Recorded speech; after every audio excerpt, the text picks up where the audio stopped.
let's take a look at all the things that actually made a difference to me in 2025. Hey everyone, welcome back and Happy New Year. My name is Carmel, and in today's video we are reflecting upon all of those makeup, beauty, skincare brands that made a real difference to us in 2025. But we're also going to be taking a little look forward into 2026, and we're going to be doing this in the form of a tag that I have created. So I will be tagging some of my creator friends towards the end of the video, but I would really love it if you would have a go at these questions too, because it's kind of fun.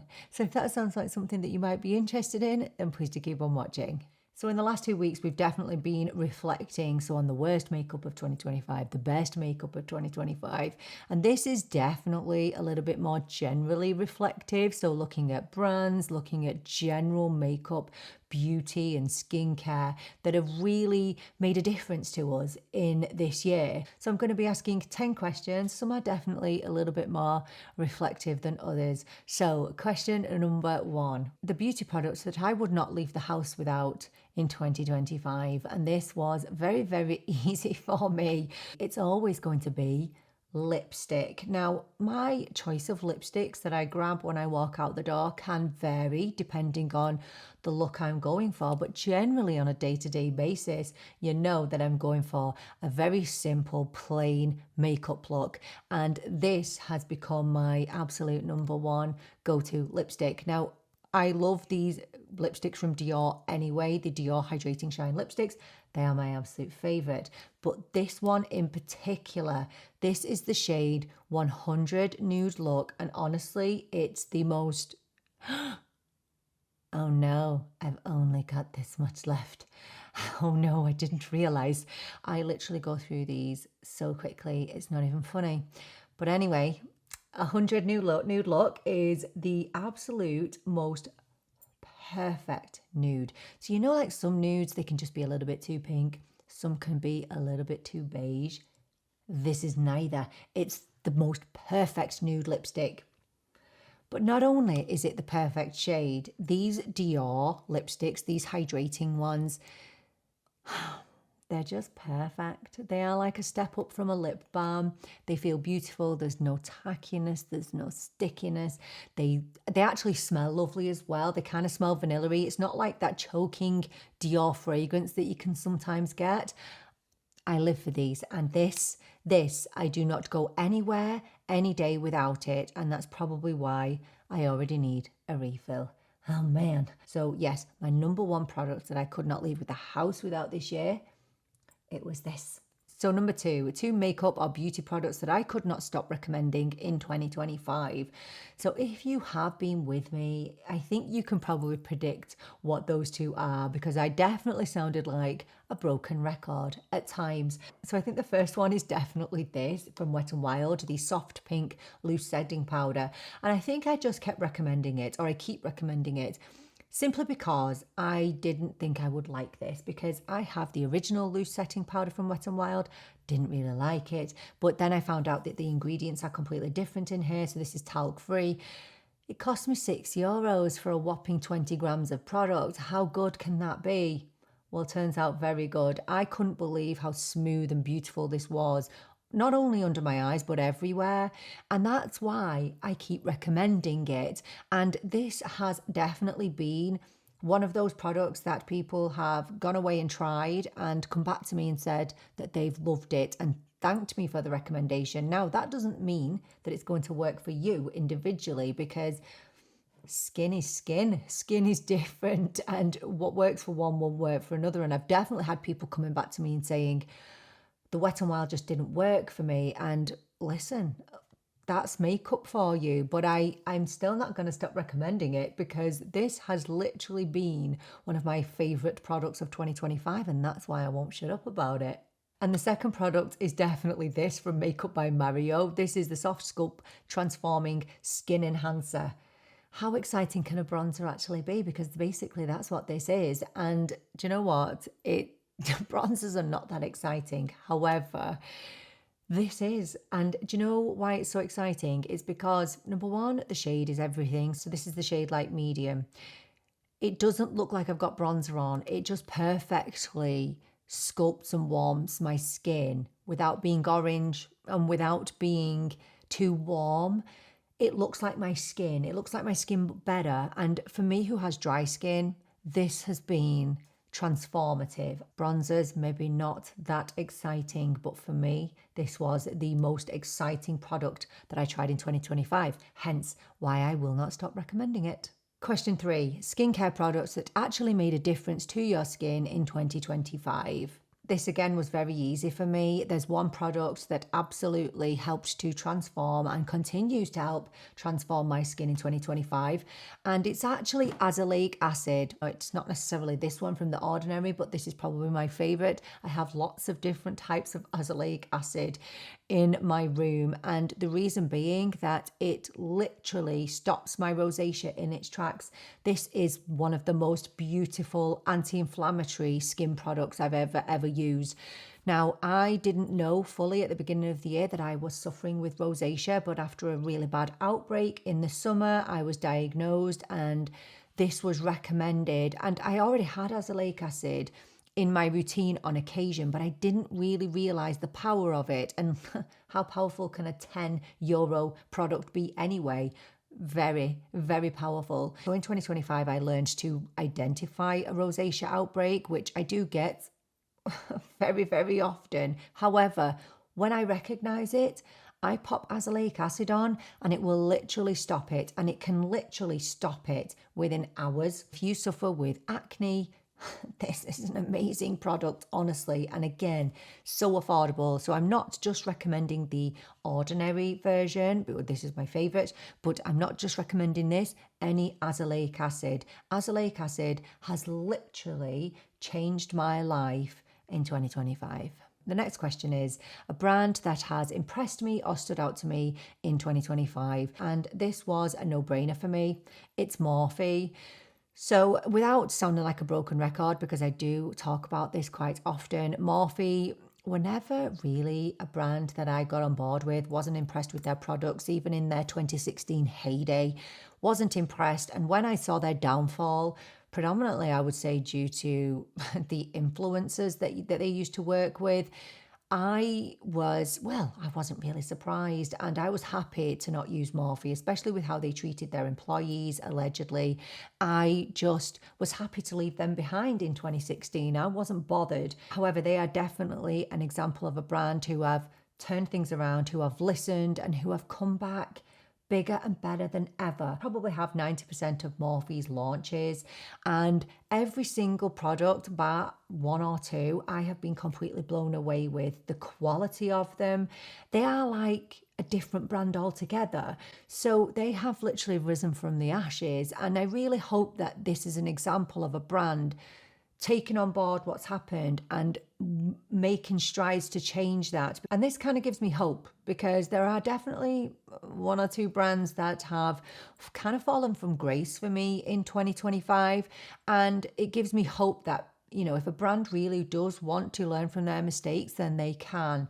And Morphe, wow. I mean, I have their eyeshadow on today. I have their blush on today. They have become staples in my routine. And if you'd have told me that this would happen 3 years ago, I would have laughed in your face. But there we go. Things can change. And I think if you're willing to give brands and you're willing to give people another chance, this is proof that they can actually take that on board and come back better than ever. And I'm delighted for them. I really am.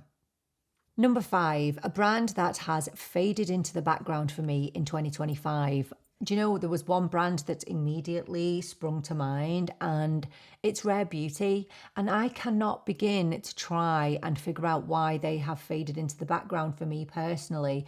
I used to buy all of their launches. I used to be so impressed with their products. You know, their liquid blushes are so top tier. Love their bronzer. There's just so many products that I love from the brand. In 2025, I wasn't interested, and I don't know why. The last products that I bought from them was the perfume, and I just wasn't the biggest fan. I mean, not that it wasn't a lovely perfume, but I gave it to my 10-year-old daughter because I felt like it was more suited to her. And I don't know whether Rare Beauty, their demographic is different to what demographic I would fall into, because I know that Rare Beauty have a quite a young fan base, but I've always loved their products. And maybe I'm just getting to the stage where I just don't fit their demographic anymore, and maybe their products are just not for me anymore. I don't know. It's nothing major has happened that's made me fall out of love with them. But reflecting upon the year, they're definitely the brand that I had so much love for that have kind of faded into the ether. And I can't really pinpoint why that is. So yeah, I'd be interested to hear what you think actually. Which brand faded into the background for you? Let us know. Number 6, most influential beauty recommendation of 2025. So basically, one thing that you were influenced to buy by anybody, whether it be someone online, whether it be someone that you are friends with or someone in your family. Most influential recommendation, something you bought, something you were influenced to buy that absolutely worked out for you. Let's just keep in mind how many things I'm actually influenced to buy. I'm influenced every day of my life, okay? It doesn't take a whole lot to influence me. My lovely friend Clara over at Beauty is Ageless 55, she recommended this in a couple of her videos, and I'd heard her talking about it a couple of times. This is the Lawless Forget the Filler Overnight Lip Plumping Mask. And first of all, I mean, how exciting can a lip mask be, really? I mean, I've got the Laneige one. It's fine. It doesn't really, it's fine. It just feels really nice. But I'm actually a little bit of a lip biter. And so I always like to wear something on my lips going to bed. And my go-to was this, very, very affordable, the Blistex Intensive Moisturizer. And I like it because it feels really cooling on the lips. And so Clara talked about this lip mask, and she said it was cooling and a little bit tingly. And I thought, that's the kind of thing I need on my lips going to bed. So I purchased it. Oh my gosh, it's the best thing I've ever been influenced to buy. Now, the negative of it is how tiny it is, because I use a lot of it. So I don't just use this at night, I use it in the day as well. Now you can see how much I've used of it there. I have very dry skin, and in turn I have very dry lips, and going into the winter, it's painful. I'm not being funny. This has made my lips just the most hydrated they've ever been. So nourished. And do you know, I love the feeling of it. So it is a bit tingly. Now, I think I've become immune to the tingling. Now, it's not painful like putting on a lip plumping gloss, but it definitely has that cooling sensation when you first put it on. Oh, and I love it. I live for it. I think it feels beautiful. And it's just become my number one lip product. And I don't know whether it's in my head, but I definitely wake up feeling that my lips look fuller, that they look more smooth, that they are definitely more hydrated. And I haven't had any signs of dry lips since I've been using this.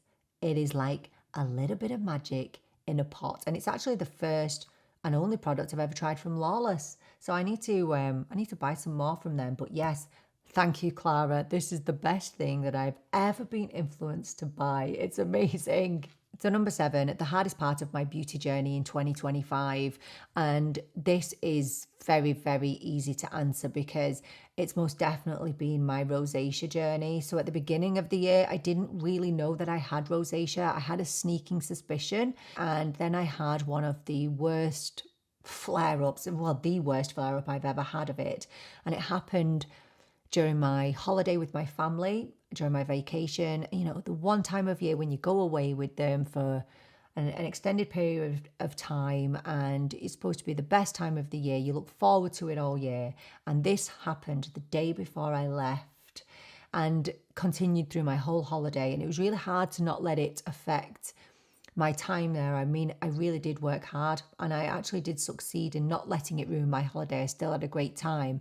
But when you're somebody who likes to wear makeup, who likes to look put together, it was tough because I couldn't wear makeup properly. Anything I did wear looked terrible. And since that bad outbreak that happened in June, my skin has never been the same again. So you'll see even on my skin, even though I've got like foundation on, you can still see here what looks like spots. That's my rosacea.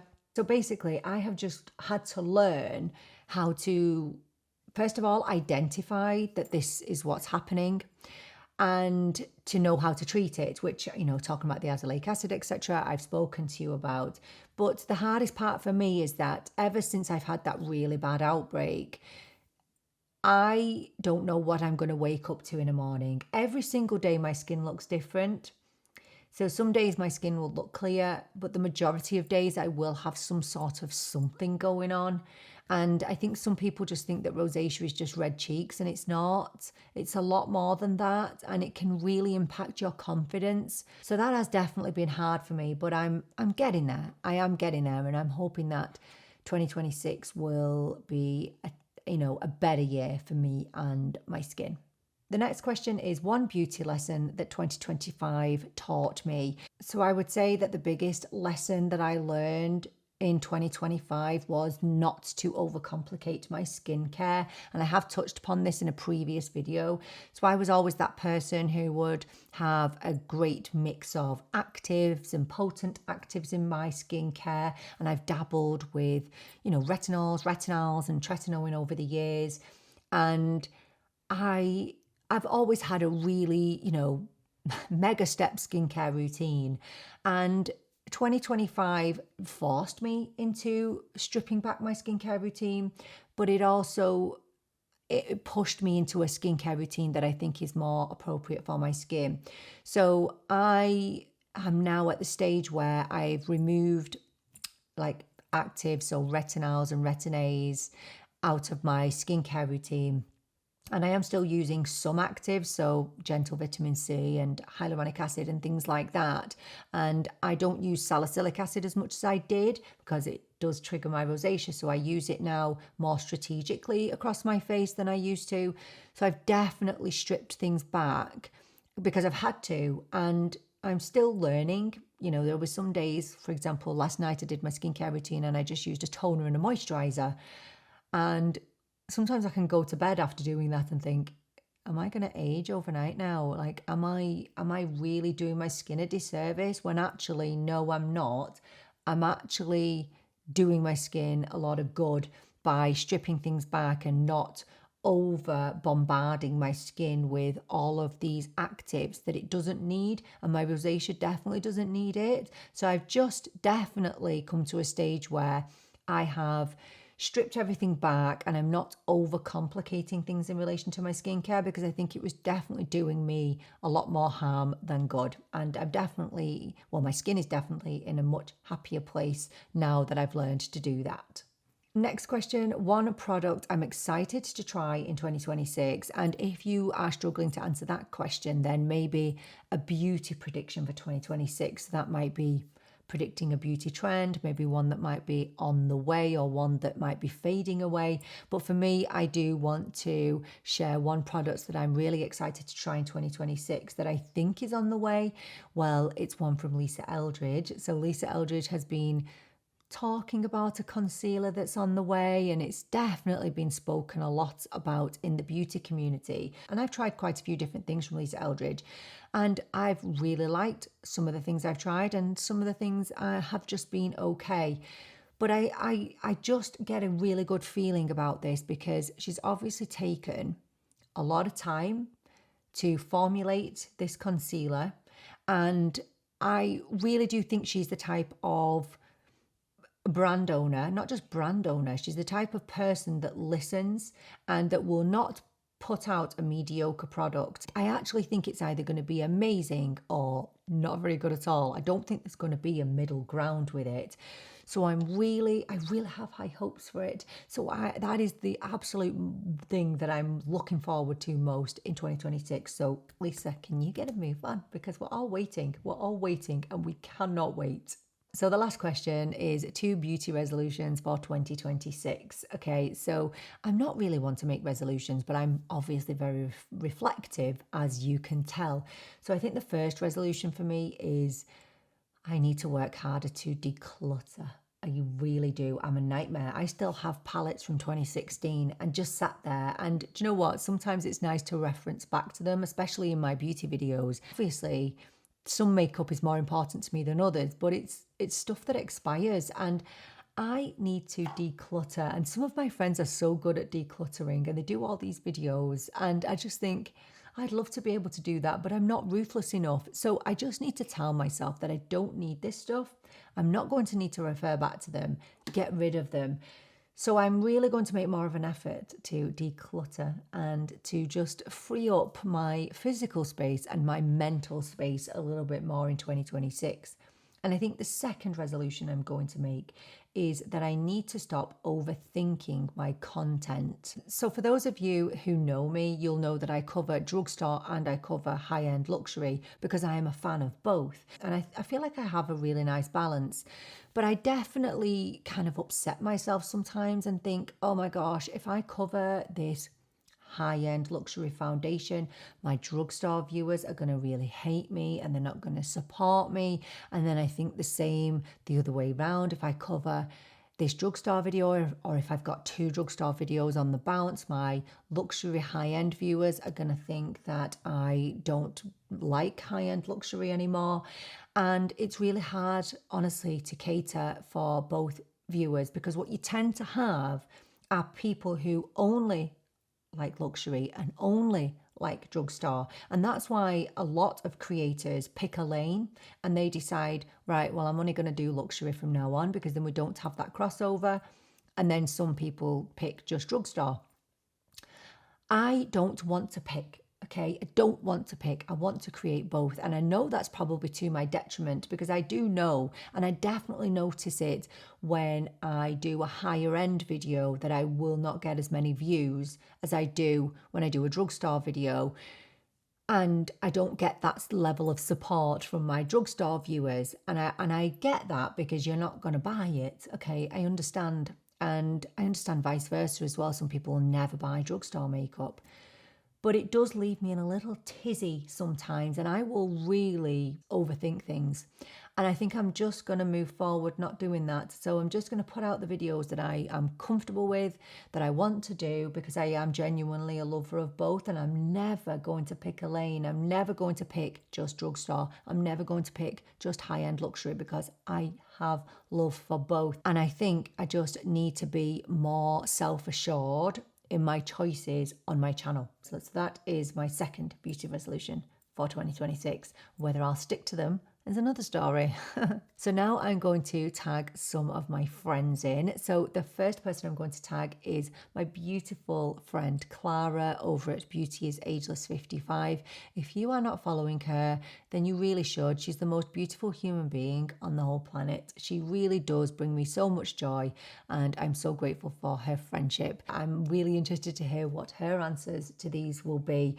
And then my second tag will be Jen D Beauty. Jen, absolutely love her. She creates beautiful makeup looks, much more adventurous than me, and she caters to those oily skin girlies too. So go make sure you go and check her out. My third tag is going to be Rhoda over at Paint the Face. She creates amazing content and she deserves more subscribers. How does she not have 1 million subscribers already? I don't know. Go and check her out. She's beautiful. She is a luxury beauty content creator and she reviews some lovely makeup, and she's just amazing in general. I'm also going to tag in Christy Healy. Christy is an amazing content creator. She works so hard to bring you all of the latest new releases, predominantly luxury high-end, but she doesn't miss a thing. So go and check out Christy. So I just want to end by wishing you all the happiest new year. I just want to thank you so much for being here with me. There are some people that literally tune into all of my videos and I still can't get my head around that. And I hope that I convey how grateful I am. I'm just hoping that you know how much I appreciate you. Every view, every comment, every like means everything to me. And I'm really excited to move forward into 2026 with all of you. So I'm really grateful to have you here. Thank you so much for everything. Thank you so much for joining me for this video. I so appreciate you being here with me. I'm really looking forward to seeing you in the next video. But until then, take care and bye for now.